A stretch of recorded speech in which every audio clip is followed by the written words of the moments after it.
কিন্তু আমি এই জায়গা থেকে দাঁড়িয়ে শুভেন্দু বাবুদের উদ্দেশ্যে প্রশ্ন করতে চাইছি, কিন্তু দুর্নীতি যারা করেছে এই দেবাংশী বাবুর দলেরা, এই মমতা ব্যানার্জির দলের চামচাগুলো যারা দুর্নীতি করেছে, অভিষেক ব্যানার্জির দলের যারা দুর্নীতি করেছে, আপনারা তো এখন সেন্ট্রালের ক্ষমতায় আছে, ঘাট ধরে দুর্নীতিবাজগুলোকে জেলে রাখতে পারলেন না।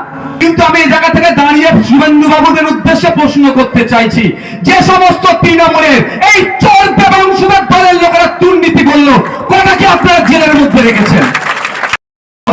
সেটা কিন্তু করেনি।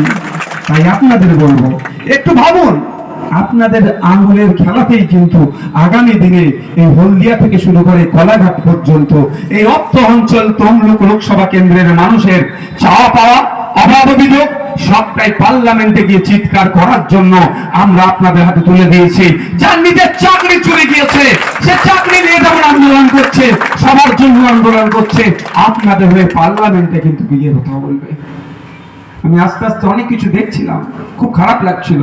এই নদীর, বিশেষ করে এই নদীর পাড় দিয়ে যখন আসছিলাম, বাদিকে ডান দিকে বাড়ি ছিল, তারপরে যখন গ্রামের মধ্যে ঢুকলাম, রাস্তার দু সাইডে বাড়ি দেখেছি, অনেক বাড়ি কাঁচা বাড়ি, অনেক বাড়ির মাথায় চাল নাই ঠিকঠাক। এই আবার বর্ষা আসতে শুরু করেছে।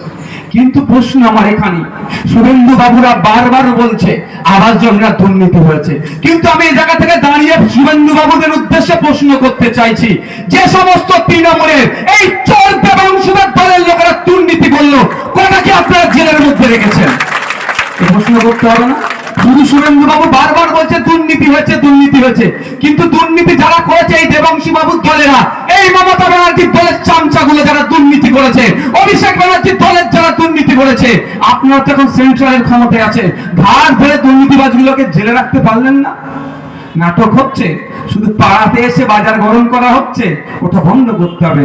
শুভেন্দু বাবু কেন জেলে ভরছেন আমার মনে হচ্ছে বর্তমান তিনি যে দলে আছেন, পুরাতন দলের ভালোবাসাটাকে ভুলতে পারছে না, ওই জন্য তিনি ওই লোকগুলোকে জেল খাটাচ্ছেন।